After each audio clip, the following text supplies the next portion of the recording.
Abakuru b'igisirikare cy'ibihugu bigize ishyirahamwe ryo gufashanya mu by'ubutunzi bw'ibihugu byo muri Afrika mu burengero CEDEAO bazohurira muri Ghana ku munsi wa 4 no ku munsi wa 5 w'indwi kugira baganire ku byerekeye umugambi wo kurungika inteko muri Niger. Ibindi kuri inkuru twumvirize Thierry Ndayishimiye. Mu ntango iyo nama yari yategekanijwe kuba mu mpera z'indwi irangiye yamara yarasibijwe. Inama yo kuri wa 4 no kuwa 5 izoba ibaye inyuma y'uko abategetsi b'ishirahamwe CEDEAO mu mpera z'indwi irangiye bemeje gutegekanya inteko zijejwe kugarukana ubutegetsi bwisunga ibwirizwa shingiro muri Niger. Ni nyuma y'uko Perezida Mohamed Bazoum akuwe ku butegetsi ku itariki 26 y'ukwezi kw'indwi k'uyu mwaka. Inama y'abategetsi b'ishirahamwe CEDEAO yabereye ku mugwa mukuru wa Nigeria Abuja ku munsi wa 4 w'indwi irangiye yarafashe icemezo cyo gushira imbere ibiganiro mu ntumbero yo gutorera inyishu ibibazo biri muri Niger. Abitegereza ibintu n'ibindi batangaje ko kurungika inteko muri Niger bishobora kubamwo ibibazo kubera kutumvikana kuri mwishirahamwe CEDEAO. Ishirahamwe CEDEAO ryari ryahaye abategetsi b'abasirikare bakoze kudeta muri Niger ikiringo ntarengwa ko c'indwi imwe ku itariki 30 y'ukwezi kw'indwi kugira ngo babe bagarukanye ku butegetsi Perezida Bazoum canke bakitega ikoreshwa ry'inguvu za gisirikare. Yamariyo tariki ntarengwa ko yararangiye atakibaye. Tubivuga kuri Niger, abasirikare bakoze kudeta muri ico gihugu baratumye ko ku munsi wa mbere userukira ico gihugu muri Cote d'Ivoire hari nyuma y'ivyatangajwe na Perezida Alassane Ouattara. Dusubire dutega amatwi Thierry Ndayishimiye. Avuye mu nama y'ishirahamwe ryo gufashanya mu by'ubutunzi by'ibihugu byo muri Afrika yo mu burengero CEDEAO ku itariki 10 y'ukwezi k'umunani, Perezida Ouattara yatangaje ko bakuru b'ibihugu bigize iryo shirahamwe bumvikanye ko kurungika inteko muri Niger byotangura mu buryo bwihuta bushoboka. Abasirikare bakoze kudeta muri Niger batangaje ko ibyatangajwe na Perezida Ouattara bidahuye n'ivyiyumviro by'abanya-Cote d'Ivoire basanzwe abavandimwe b'abanya-Niger. Bavuze ko Ouattara na bagenzi biwe bo mu ishirahamwe CEDEAO bahawe amabwirizwa n'ibihugu by'ibihangange byo mu makungu agenewe gukingira inyungu zabyo zidahuye n'inyungu z'abanya-Niger. Perezida Ouattara yatangaje ko Cote d'Ivoire izoterera batayo y'abasirikare 1,100 hamwe na Nigeria na Benin. Mu ndwi irangiye abategetsi b'ishirahamwe CEDEAO bategetse itegekanywa ry'inteko yamara nta byinshi bavuze ku byerekeye kuzirungika muri Niger. Bemeje kandi ko bazoshira imbere inzira y'ibiganiro mu ntumbero yo kugarukana Perezida Mohamed Bazoum ku butegetsi. Imigwi itandukanye yitwaje ibigwanisho ku munsi wa mbere mw'ijoro yaratanye mu mitwe mu ngwano ikomeye yabandanije ejo ku munsi wa 2 mu makatiye atandukanye yo ku mugwa mukuru wa Libya Tripoli. Ibindi kuri inkuru na mugenzi wacu Frederic Nkundikije. Gushika ubu igitigiri c'abaguye muri iyo ntambara ntikiramenyekana, yamara abaganga bakorana n'ubushikiranganji bujejwe kwivuna abansi batangaje ko bamaze gutora ibiziga 3 mu makartier ya Fournage, Ain Zara hamwe na Tarik Shok. Ubu bushikiranganji bujejwe amagara y'abantu buriko buratera kamo abanyagihugu kabasaba gutanga amaraso yo kugarukira abakomeretse. Igisagara ca Tripoli uyu munsi kuwa 2 cari cuzuyemwo imyotsi kandi cumvikanamwo urwamo rw'ibikoho n'ibibombe bikomakomeye. Iyo ngwano isuye kwaduka hagati imirwi ya gisirikare ibiri ikomeye irangije agahingwe kari kamaze amezi atari make karangwa ku murwa mukuru Tripoli.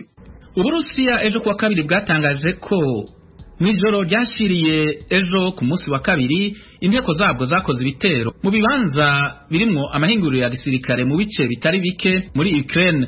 Ni nyuma y'aho abategetsi mu burengero bwa Ukraine batangaje ko ibitero vy'Uburusiya muri ako karere vyahitanye abantu 3. Ubushikiranganji bwo kwivuna abansi bw'Uburusiya bwatangaje ko bitari bike vyononekaye igihe c'ibitero Uburusiya bwakoze ku mahinguriro akora ibigwanisho ya Ukraine. Bwavuze ko igisirikare c'Uburusiya cakoze ivyo bitero gikoresheje misile zirasa kure cyane. Yamara igisirikare kigwanira mu kirere ca Ukraine catangaje ko casambuye misile 16 kuri 28 Uburusiya bwarashe mu ijoro ryashiriye ejo ku munsi wa 2. Misile imwe yamara yahitanye abantu 3 mu gisagara ca Rusk kiri mu burengero bwa Ukraine. Ibitero vy'Uburusiya vyononye kandi kibanza c'inkino kiri mu gisagara ca Dnipro mu gice cyo hagati muri Ukraine hamwe n'ikibanza abana bakiniramwo mu gisagara ca Lviv mu burengero bw'igihugu. mu rugamba h'inteko za Ukraine zimaze igihe zikora ibitero ku nteko z'Uburusiya bwavuze ko bwatujije inteko za Ukraine mu bitero bitari bike zakoze.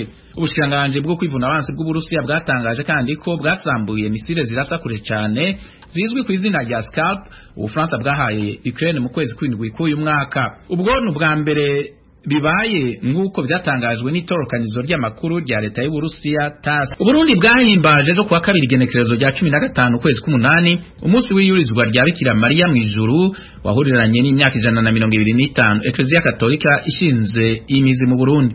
Ibirori byabereye imugera mu ntara ya Gitega. Inkuru dushikizwa n'umumenyesha makuru Desirato Ngimana. Abakristo isinzi bavuye imihingo yose y'u Burundi niho bari bahuriye bizihiza iyurizwa rya Bikira Mariya mu ijuru. Ivyo birori vyahuriranye n'imyaka 125 irangiye Eklezia Katolika ishinze imizi mu gihugu cy'u Burundi. Imisi yo guhimbaza ivyo birori yasomwe na Musenyeri Nahimana Bonaventure, umwepiskopi mukuru wa diocese ya Gitega. Muri ico gisabisho Musenyeri Nahimana yagarutse ku vyiza Eklezia yashitseko ariko adasubira inyuma n'ingorane abarundi baciyemo muri ico kiringo. Turakenguka ivyiza vyinshi Imana yatugiriye, ivyiza bitari bike Eklezia yaranguye muri iki gihugu cacu mu bisata bitandukanye by'ubuzima bwacu, ariko niko twokwibagira amagumi igihugu cacu cagiye kiracamwo, aho abarundi twasubiranyemwo dupfa amoko n'abakiriye iyo nkuru nziza bamwe bakabigiramwo uruhara. Perezida Evariste Ndayishimiye mu ijambo yashikirije ahimugera yibukije atarya umunwa uruhara Eklezia Katolika kuva igeze mu Burundi yagize. Turazirikana kandi iciza Eklezia Katolika imariye Uburundi n'abarundi bose nibabimenye. Iyitaba Eklezia Katolika Uburundi ntibabugeze aho bugeze.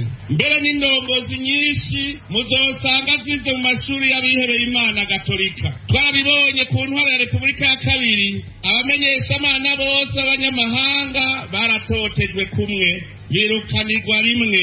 Uruhombo twarose ico gihe twarusangiye twese. Nico gituma kuri uyu munsi dushimira abamenyeshamana bose b'abarundi mu madini yose, kuko aribo batumwanisha n'Imana uko bukeye uko bwije.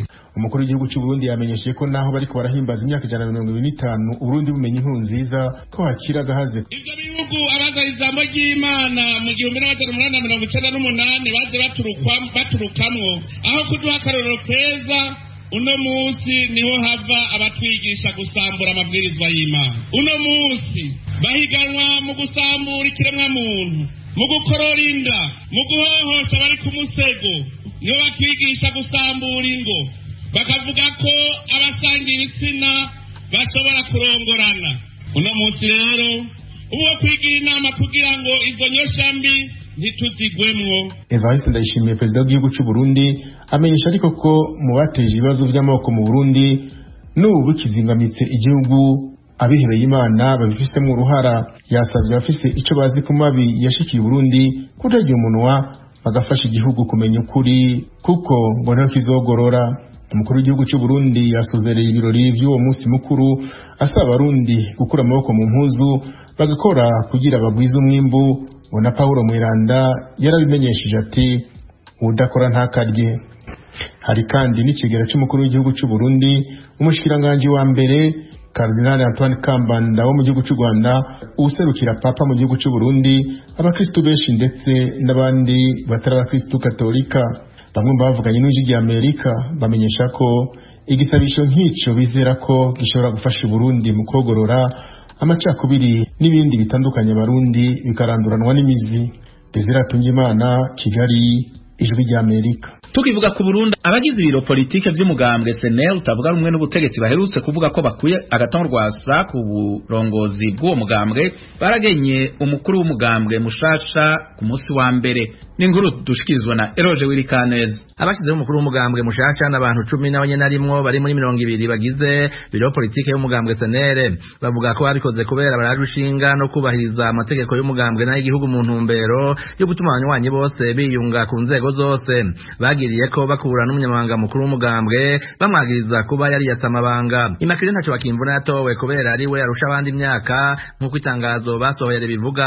Bemeza ko agiye kurongora ikiringo mfata kibanza imbere y'uko hatunganywa amatora. Mu gihe mu ntango z'ukwa gatandatu uyu mwaka mushikanganje Martin Teretse w'intwaro yo hagati ajejwe itunganywa ry'imigambwe yahagaritse ibikorwa vya SNL byose ku butaka bw'u Burundi. Uwo murwi wasavye wo wagenye gusaba gutunganya amanama. Terence Manirambona umuvugizi wa SNL niwe yavuze ku izina ryabo. Twisunze ingingo ya 39 y'amategeko ntunganyamugambwe dushinze ko acasubirizwa muri ico gikorwa no gusumbya imyaka abandi mu bagize ibiro bikuru by'umugambwe. Uwo nawe gushika uno munsi akaba ari umwubahwa umushingamateka Maria Makurata Ntaco Bakimvuna. Kuri ivyo byose dusavye ko uwahoze ari umukuru w'umugambwe n'umunyabanga mukuru bosubiza badatevye ibikoresho byose by'uburongozi bw'umugambwe. Ko umwubahwa arusha imyaka abandi mu bikuru by'umugambwe agiye kurongora ikiringo fata kibanza yitura adatevye ubushanganje mu byo bujejwe harimo gukurikirana uko imigambwe yo n'amategeko ikora mu Burundi, asaba ko yorekurigwa gutunganya amanama y'urwego rw'ibiro bikuru by'umugambwe gwemejwe n'ikoraniro kaminuza ryo mu mwaka wa 2019 mu ntumbero y'uko ibikorwa bisubira gukorwa icese mu gihugu cyose. Ariko Simon Bizimungu umunyamabanga mukuru wa SNL afata abafashe ico cemezo nk'abantu baburaniwe. Ukundi kwabisiguriye amenyesha makuru kuri uwa mbere mu kajoro ku murwa mukuru w'ubutunzi Bujumbura. Ubwo rwego baruhagaritswemwo arayize igihe ko yitirango ni biro politike yo mu 2019. Mbega iyo biro politike mu 2019 nifise uwirongoye, ifise inzego zari zirongoye gushika n'isaha niba ariyo bariko baravuga. Inama yakoranye ryari nibazo bashobora kuba bafise muri iyi minsi, ariko kimwe no bahanura birashoboka ko intumbero ya politike bari barihaye uyu munsi yabaruhije bakaba baruhijwe na politike. Abantu rero ko bokwicara bagakora ibindi politike bakiko ivyo bariko barakora birateye isoni kabisa. Abantu 10 kuri 20 bagize biro politike ya SNL bashizeho inzego nshasha z'umugambwe zari ziherutse gufutwa na Agathon Rwasa asanzwe azwi nk'umukuru w'umugambwe. Yabikoze nabo bamaze iminsi batangaje ko batakimwemera nk'indongozi yabo. Bizimungu abona nk'abahunzi ataco bashobora gushikako. Umugambwe SNL ntabwo ari umugambwe wa biro politike, ntabwo ari umugambwe wakageka gukabana 10. Umugambwe SNL n'umugambwe w'inyangamugayo nibo bazi uko umugambwe ubaho n'uko umugambwe uteza gutera imbere. Aho rero uvuze ngo twogira ubwoba ko yita ko ari we akuze nyabo akita ko ari wagiye gufata amabanga, nibaza ko n'ivyari n'ubugati nibihendwa abana kuko umugambwe biyitirira umunsi ntabwo ari uwabo, ntabwo badafise rero ntabwo. Ku itariki ya 2 kwa gatandatu uyu mwaka umushikanganje Niteretse yahagaritse ibikorwa byose by'uwo mugambwe wa mbere ufite abanywanyi benshi mu itavuganwe n'ubutegetsi ukaba wakurikiye uri ku butegetsi CNDD-FDD mu matora ya 2020. Yavuze ko yirinze ko haba ihungabana ry'umutekano biturutse ku njyanezi mu mugambwe. Ugukinga amatati abagize komite politike ni 20 bariyamirije ibyavuye ayo makoraniro. Komite executive ni 7 cyangwa 8, muri bo 5 baravyanze. Turavye amategeko barayahoronyanze ko ariko hashaka kuba akajagari gashobora gutuma n'amaraso aseseka. Tukaba twabimenye nk'umushikiranganje jejwe umutekano imbere yuko umuntu aba umusenere cyangwa umunyamugambwe wundi wose abanza kumweneka. Natwe dufite itegeko ry'ukengira bene gihugu bose atanumwe avuyeho. Mugambwe SNL wamutse kuri FNL wavyawe nawo n'umuhari w'inyeshamba z'abahutu zagwanya ubutegetsi bwa kera bwabwiziziwe n'abatutsi.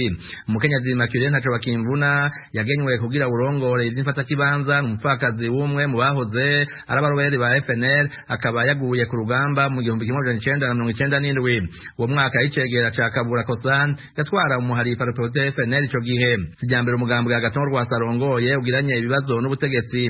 Inyuma y'amatora y'abahanuzi y'amakomine mu 2010 yahunze igihugu bamaze kuyikuramwo n'abandi batavuganwe n'ubutegetsi bavuga ko yibwe. Yagiye gutahuka mu 2013 umugambwe wa FNL umaze gutwarwa na Jacques Bigirimana akaba yagirije leta kuba ariyo yamutangiye umugambwe. Ico gihe bamwe bariko barwanya uburongozi bwiwe nibo bagumye mu gihugu mu ibaba leta yavuga ko ritemewe n'amategeko ariko bo bakemeza ko ari wo mugambwe w'ukuri. Bari nyuma ya Rwasa mu nyuma yahavuye aja mu runani rwiswe Amizero y'Abarundi aja mu nama nshingamateka biciye muri urwo runani. Mugabe bw'izo nshingiro g'2018 ryakuyeho inani z'abigenga maze acashinga umugambwe SNL umwaka wakurikiyeho. Roje Burikaneza, Ijwi rya Amerika. Ejo ku munsi wa kabiri abakristu b'abakatolika bahimbaje umunsi wa Assumption mu Rwanda. Bamwe mu bemera bawuhimbaje ku butaka butagatifu bwa Kibeho hari huzuye harengewe. ubuyobozi bwa Eklezia Katolika mu Rwanda usaba imfashanyo yo kwagura ibikorwa by'ingoro ya Kibeho kuko igenderwa cyane. Umumenyesha makuru Eric Bagira ubusa niwe yariyo araduha iyi nkuru. Ku nshuro ya mbere kuva ubukerarugendo bukorerwa Kibeho bushingiye ku myemerere muri uyu mwaka wa 2023 nibwo hitabiriye abakristo Gatolika benshi ku munsi wa Somusiyo. Abategura uwo munsi bari biteze kwakira abakristo Gatolika bagera mu 50,000 bisanze ahubwo bagera mu 70,000. Iyi ni imwe mu mpamvu zitera Kiliziya Gatolika kumva igomba kwagura ibikorwa. Musenyeri wa Diocese ya Gikongoro Celestine Hakizimana arasobanura ingaruka bahura nazo. Nyuma y'umuko kaburimbo igeze ahangaha majyambere arimo kwiyongera, haza abantu benshi cyane buri munsi kurushaho. Uwo munsi wajya abantu baje uyu munsi n'ubwa mbere twari tubabonye benshi cyane, batabona aho bikinga, batabona aho barara, batabona aho barya, ndetse batabona n'aho bituma. Ibyo byo kwagura ingoro biri muri rusange ibikorwa dushaka kwagura.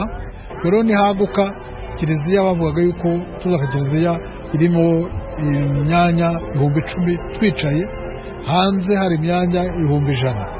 Umushumba wa Diocese ya Gikongoro aravuga ko mu mafaranga bakeneye atazajya munsi ya miliyari 3 n'igice muri gahunda zo kwagura hakorerwa ubukerarugendo. Amafaranga dutegereje ni miliyari 3 na miliyoni 500. Se kari menshi musenye. Ninabwiye ntabwo ari menshi. Kumvye Bikira Mariya abonekera abakobwa hano yaberetse Kiliziya nziza yuzuye hano Kibeho. Baravuga ati mubyeyi gira Kiliziya kari nziza cyane, twadukennye amafaranga tuzakora yo kubaka. Nabwira ati mukore ibyo mushoboye bindi nzabyikorera. Ubuyobozi bwa Kiliziya Gatolika mu Rwanda bwadusobanuriye ko aka kayabo k'amafaranga yose azagenda mu bikorwa byo kugura ubutaka n'abaturage bakabimura bakabaha ingurane. Bwabwijwe rya Amerika ko byibura bukeneye ubutaka buri ku buso bwa hegitari 10 hatarimo ahari ibikorwa bisanzwe. Kiliziya Gatolika ivuga ko muri iyi gahunda izakomanga mu miryango itandukanye iherereye muri Gikongoro, mu mpande zitandukanye z'u Rwanda, mu bakristu ndetse no hanze y'igihugu. Ivuga ko nyuma yo kubona ayo mikoro yateganije imishinga ibarirwa muri 20 mishya iziyongera ku bindi bikorwa ifite Kibeho, harimo kubaka Kiliziya itubutse, amahoteli, amacumbi, ubwiherero kubahagana n'ibindi bikorwa. Ubutegetsi bwite bwa leta mu izina ry'akarere ka Nyaruguru busobanura ko buzakomeza kuba hafi Kiliziya Gatolika nk'uko basanzwe bafatanya mu bindi bikorwa. Kimwe mu byibanza akarere ka Nyaruguru n'abandi bafatanya bikorwa bazakora harimo kureshya abashoramari muri aka gace. Uyu ni Emmanuel mu Rwanda cyakutegeka akarere ka Nyaruguru. Ubuyobozi bw'akarere ka Nyaruguru twebwe icyo tubizeza ni ubufatanye busesuye, n'ubanga umushoramari ushaka kubaka hoteli yagize aho arambagiza dushobora kumuhuza n'umuturage, cyangwa haba ari n'uburyo bwo kugira ngo tumworohereze mu kubona ubutaka ndetse n'ibindi byangombwa byose bijyana nabyo. Ubuyobozi bwa Kiliziya Gatolika butangaza ko igikorwa cyo gukusanya ubwo bushobozi kigezemo hagati, kandi ko mu mpera z'ukwezi kwa 11 uyu mwaka kizaba kigeze ku musozo. Gusa Kiliziya Gatolika yirinze kugira umubare itangaza w'amafaranga